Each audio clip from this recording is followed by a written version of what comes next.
दोस्तों आप बिलीव नहीं करोगे कि एक ऑर्गेनाइजेशन ने दूर कहीं स्पेस में कई एलियंस के सैंपल्स अर्थ पर लाए थे और वो एलियंस किसी के भी बॉडी में घुसकर उन्हें काफी ज्यादा पावरफुल बना सकते थे। उन ऑर्गेनाइजेशन वालों ने तो इंसानों पर भी एक्सपेरिमेंट करना स्टार्ट कर दिया था, लेकिन बाद में उन्हें पता चलता है कि वो एलियंस एक एक करके अर्थ पर आ रहे हैं और वो पूरे अर्थ को कब्जे में करना चाहते थे। एक आदमी जो बहुत ही ज्यादा लूजर था और उसे कोई भी पसंद नहीं करता था, स्पेस से आया हुआ एक एलियन उस आदमी के बॉडी में चले जाता है, जिसके कारण उस आदमी को काफी अलग अलग टाइप्स की पावर मिल जाती है। पर ये वाला एलियन जो उस आदमी के बॉडी में था वो इंसानों को मारना नहीं चाहता था। तो अब देखना है कि कैसे वो आदमी जिसने अपने पूरी लाइफ में कभी मच्छर नहीं मारा, वो कैसे उस अच्छे एलियन के साथ मिलकर अपनी ही प्रजाति के एलियन से फाइट करता है। और हम सिर्फ देखेंगे नहीं बल्कि उन बुरे एलियंस को हराने में मदद भी करेंगे। यहाँ पर हमें एक प्राइवेट ऑर्गेनाइजेशन दिखाई जाती है जिसका नाम लाइफ फाउंडेशन था और वहाँ के सभी वैज्ञानिक एक ऑनगोइंग स्पेस मिशन को हैंडल कर रहे थे। उन सभी लोगों ने स्पेस में अपना एक रॉकेट भेजा था जिसका यूज करके वो एक कॉमेट यानी कि एक उल्का पिंड के सैंपल्स कलेक्ट कर रहे थे और इन सैंपल्स का यूज करके उनकी ऑर्गेनाइजेशन ये प्रूव करना चाहती थी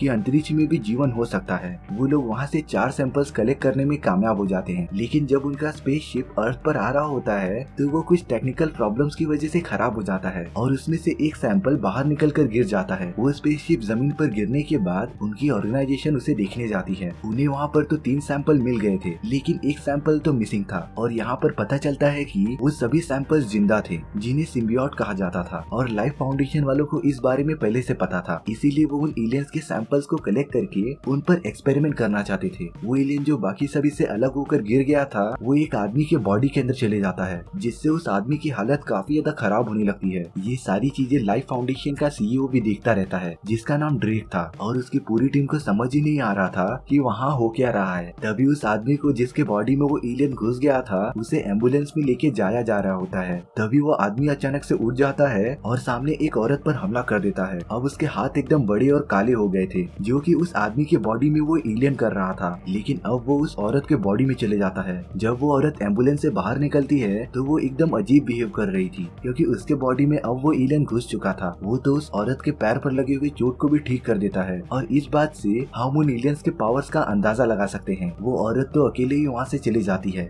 यहाँ पर हमें एक आदमी दिखाया जाता है जिसका नाम एडी होता है और वो एक कंपनी में रिपोर्टर का काम करता था। थैंक गॉड उसकी एक गर्लफ्रेंड भी थी जिसका नाम मिया था और वो एडी के कंपनी में ही लॉयर का काम करती थी। दोनों एक दूसरे के साथ काफी ज्यादा खुश रहते थे। एक दिन जब एडी अपने ऑफिस में आता है तो उसका बॉस उसे एक प्रोजेक्ट देता है जिसमें कि एडी को लाइफ फाउंडेशन के सीईओ का इंटरव्यू लेना था। एडी का बॉस उसे बताता है कि वो लाइफ फाउंडेशन का सीईओ काफी ज्यादा एग्रेसिव है और वो एकदम अलग ही एटीट्यूड का है, तो वो एडी को आराम से इंटरव्यू लेने के लिए कहता है। इसके बाद एडी अपने घर पर आ जाता है। तभी वो अपनी गर्लफ्रेंड मिया के लैपटॉप पर एक मैसेज देखता है जिसमें लाइफ फाउंडेशन के एक्सपेरिमेंट्स के बारे में लिखा था। उसमें लिखा था कि लाइफ फाउंडेशन वालों ने जो सैंपल्स अर्थ पर लाए थे उन लोगों ने उसका एक्सपेरिमेंट इंसानों पर करना स्टार्ट कर दिया है, जिससे कि कई सारे लोग मर रहे हैं और उन्हें जल्द से जल्द ये रोकना पड़ेगा। ये सारी बातें अब एडी को पता चल गई थी। तो अगले दिन वो लाइफ फाउंडेशन में चला जाता है और वहाँ के सीईओ जिसका नाम ड्रेक होता है उसका इंटरव्यू लेता रहता है, लेकिन एडी को जो क्वेश्चन पूछने के लिए दिए थे वो उन्हें ना पूछकर वो सारी बातें पूछता रहता है जो उसने मैसेज में पढ़ा था। एडी ड्रेक से पूछता है कि क्या उनकी ऑर्गेनाइजेशन सैंपल का यूज इंसानों पर कर रहे हैं और क्या वो सारे सैंपल्स एक तरीके के एलियंस हैं। ऑब्वियसली ड्रेक इन सारी बातों का जवाब नहीं देगा और इस इंटरव्यू को यहीं पर रोक देता है। इसके बाद जब एडी अपने बॉस से मिलता है तो वो एडी से काफी ज्यादा गुस्सा था और हो भी क्यों ना, उसके बॉस ने एडी को पहले ही वार्न किया था कि वो कंट्रोवर्शियल क्वेश्चंस ना पूछे, पर एडी ने पूरे इंटरव्यू को बर्बाद कर दिया था। इसीलिए उसके बॉस ने एडी को कंपनी से निकाल दिया था और इसी वजह से एडी की गर्लफ्रेंड मिया को भी कंपनी से निकाल दिया जाता है। मिया एडी से काफी ज्यादा गुस्सा थी क्योंकि एडी की वजह से ही उसकी जॉब चली गई और अब वो एडी से ब्रेकअप कर लेती है। बेचारा एडी न घर का रहा न घाट का, लेकिन ड्रेव काफी ज्यादा जिद्दी था। वो एक आदमी को पकड़कर उस कमरे में डाल देता है जिसमें कि वो एलियन था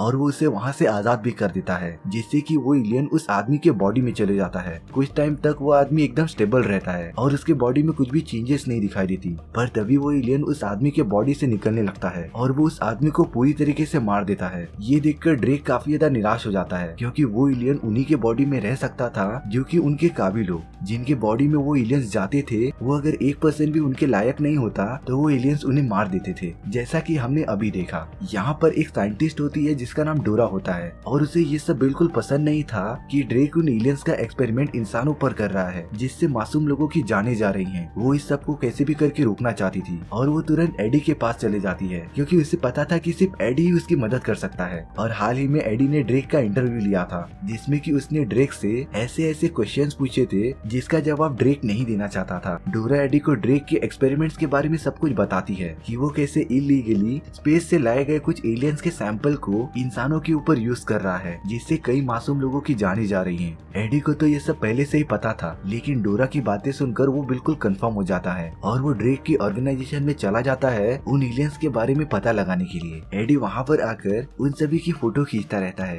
ताकि उसके पास सबूत जमा हो जाए कि ड्रेक और उसकी कंपनी इलीगली काम कर रही है। वो जब आगे जाता है तो उसे एक कमरे में उसकी एक दोस्त दिखाई देती है। जब एडी उसे वहाँ से बाहर निकालता है तो उसकी फ्रेंड एडी पर हमला कर देती है क्योंकि उसके बॉडी में वो एलियन था और अब वो एलियन उस औरत की बॉडी से निकलकर एडी के बॉडी में चला जाता है। इसके बाद एडी वहाँ से भागने लगता है क्योंकि उसके ऊपर वहाँ के गार्ड्स ने हमला कर दिया था। एडी यहाँ पर जब जंगलों में भागता रहता है तो उसकी भागने की स्पीड काफी ज्यादा बढ़ गई थी और ये सब हो रहा था उस एलियन की वजह से जो कि एडी के बॉडी के अंदर था। और अब एडी उन सभी से बचता हुआ अपने घर पर आ जाता है। वो काफी ज्यादा अजीब बिहेव कर रहा था। उसे तो इतनी ज्यादा भूख लगी थी कि वो घर में पड़े सभी सामान को खाने लगता है और ये सब हो रहा था उस एलियन की वजह से क्योंकि एडी की बॉडी अभी तक उस लायक नहीं बनी थी कि वो उस एलियन को हैंडल कर पाए। इतनी सारी चीजें खाने के बाद एडी को उल्टी आ जाती है। जब एडी ब्रश कर रहा होता है तो उसे मिरर में वही एलियन दिखाई देता है जो कि उसके बॉडी में था और अब एडी पूरी तरीके से परेशान हो गया था। तो वो अपनी गर्लफ्रेंड मिया को कॉल करता है और उसके पास चला जाता है।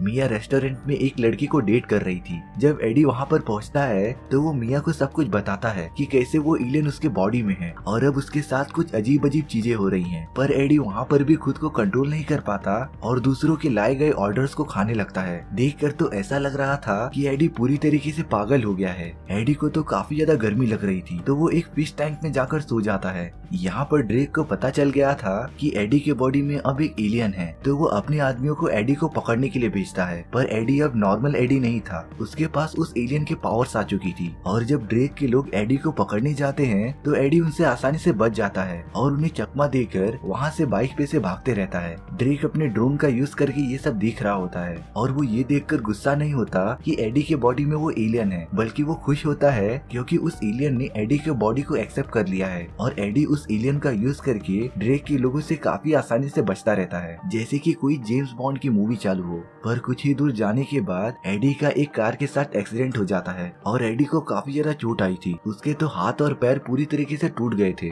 जब ड्रेक के लोग एडी को पकड़ने के लिए वहाँ पर आते हैं तब वो एलियन जो एडी के बॉडी में था वो धीरे धीरे बाहर आने लगता है। उसने तो एडी के सभी चोटों को ठीक कर दिया था और अब वो एलियन अपने असली फॉर्म में आ जाता है जो कि एक आदमी को पकड़कर उसे मार देता है और अब वो एडी को लेकर भागता हुआ पानी के अंदर कूद जाता है। इसके बाद एडी एक सेफ जगह पर आ जाता है। वहाँ पर वो एलियन बाहर निकल जाता है और एडी से बातें करता रहता है। वो अपना नाम वेनम बताता है जो कि स्पेस से आया था और वो सभी यहाँ पर इंसानों को खाने आए थे ताकि वो अपने बाकी प्रजातियों को भी यहाँ पर बुला सके और अर्थ को पूरा कंट्रोल कर सके। लेकिन वेनम एडी को बताता है कि अगर वो उसका साथ देगा तो वो एडी को नहीं मारेगा और इसके बदले एडी वेनम की पावर को यूज कर सकता है। यहाँ पर ड्रेक लगातार अपने एक्सपेरिमेंट में फेल हो रहा था और उस एक्सपेरिमेंट में उसका एक एलियन मारा भी जाता है तो वो अपने वैज्ञानिकों पर काफी ज्यादा गुस्सा होता है। तभी वहाँ पर एक छोटी सी बच्ची आती है जो कि ड्रेक के पास आकर रुक जाती है और उस बच्ची के अंदर वही एलियन होता है जो कि स्टार्टिंग में सभी से अलग हो गया था और अब वो एलियन ड्रेक के बॉडी में चले जाता है जो कि अच्छी बात नहीं थी क्योंकि ड्रेक उस एलियन का यूज करके काफी तबाही मचा सकता था। वहीं दूसरी तरफ एडी के पास अब लाइफ फाउंडेशन के खिलाफ सभी सबूत थे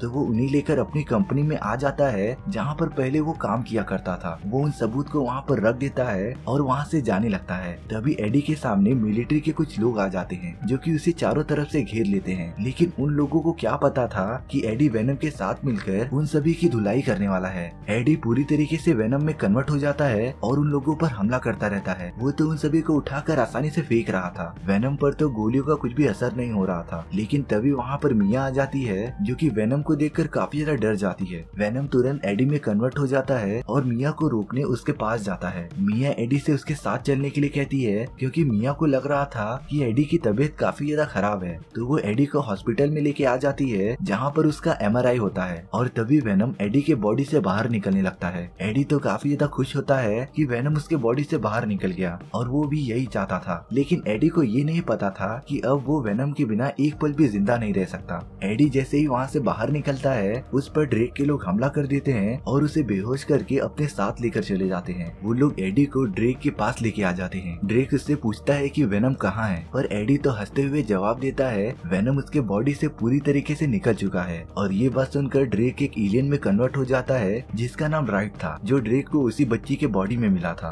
और राइट उन सभी एलियंस में से काफी ज्यादा पावरफुल था। उसे जब इस बात का पता चल जाता है कि वेनम एडी के बॉडी में नहीं है तो उसे अब एडी का कुछ भी काम नहीं था, तो वो अपने आदमियों को एडी को मारने के लिए कहता है। और यहाँ पर वो लोग एडी को जंगल में लेके आ जाते हैं जो कि उसे मारने वाले थे, पर किस्मत को तो ये मंजूर नहीं था। वहाँ पर वेनम आ जाता है जो कि मिया के बॉडी में घुस गया था। वो उन सभी को मारता रहता है और एक ही बार में खत्म कर देता है। अब वेनम वापस एडी के बॉडी में आ जाता है क्योंकि इतने टाइम तक एडी के बॉडी में रहने से उसका एडी के साथ एक बॉन्ड बन गया था। वेनम एडी को राइट के बारे में बताता है जो कि अभी ड्रेक के बॉडी में था। राइट कैसे भी करके अपने बाकी के एलियन के दोस्तों को अर्थ पर लाना चाहता था और इसीलिए उसने ड्रेक को कंट्रोल कर लिया था जिससे कि वो उसके कंपनी का रॉकेट यूज कर सके और उन सारे एलियंस को अर्थ पर लेके आ सके। और वो एलियंस अगर अर्थ पर आ गए तो सारे इंसान पूरी तरीके से खत्म हो जाएंगे। वेनम और एडी डिसाइड करते हैं कि वो कैसे भी करके राइट को ये करने से रोकेंगे। यहाँ पर ड्रेक अपने वैज्ञानिकों के साथ बात करता रहता है और एक रॉकेट स्पेस में भेजने के लिए कहता है। वहाँ पर एक वैज्ञानिक को कुछ गड़बड़ लग रहा था तो वो स्पेसशिप के एक्टिवेशन को डीएक्टिवेट करने वाला था, पर उससे पहले राइट को पता चल जाता है और वो अपने असली फॉर्म में कन्वर्ट हो जाता है और उस आदमी को मार देता है। राइट के पास ये एबिलिटी थी कि वो अपने हाथों से बड़े बड़े हथियार बना सकता था और वो उसी का यूज करके वहाँ के सभी लोगों को मार देता है। राइट अब उस स्पेसशिप की तरफ जाने लगता है जो कि कुछ ही देर में एक्टिवेट होने वाली थी, पर उसके सामने वेनम आ जाता है। उन दोनों के बीच घमासान फाइट चालू हो जाती है। तभी कंट्रोल रूम में मिया आ जाती है और वो वहाँ के स्पीकर्स को ऑन कर देती है, जिसकी आवाज सुनकर वेनम और राइट उनके बॉडी से बाहर निकल जाते हैं क्योंकि उन एलियंस को साउंड से काफी ज्यादा प्रॉब्लम होती थी। और ये बात मिया को तब पता चली थी जब एडी एमआरआई कराने, और अब यहाँ एडी और ड्रेक के बीच फाइट चालू हो जाती है। एडी तो ड्रेक को काफी ज्यादा मारता रहता है, लेकिन यहाँ पर ड्रेक कैसे भी करके राइट को अपने बॉडी में डाल लेता है और अब वो पूरी तरीके से राइट में कन्वर्ट हो गया था, जो कि एडी को पीछे से मार देता है। एडी तो अपनी आखिरी सांसें ले रहा था। राइट तुरंत स्पेसशिप के अंदर चले जाता है क्योंकि स्पेसशिप कुछ ही समय में लॉन्च होने वाली थी, पर यहाँ एडी के मरने से पहले उसके बॉडी में वेनम आ जाता है जो कि उसके सारे चोटों को ठीक कर देता है। वेनम अब वही हथियार लेकर उस स्पेसशिप पर चले जाता है और उसके पेट्रोल टैंक को पूरा फाड़ देता है, जिससे कि वहाँ पर एक बहुत बड़ा ब्लास्ट होता है और उसमें ड्रेक और राइट पूरा जलकर मर जाते हैं। वो सारे एलियंस आग से भी काफी ज्यादा डरते थे।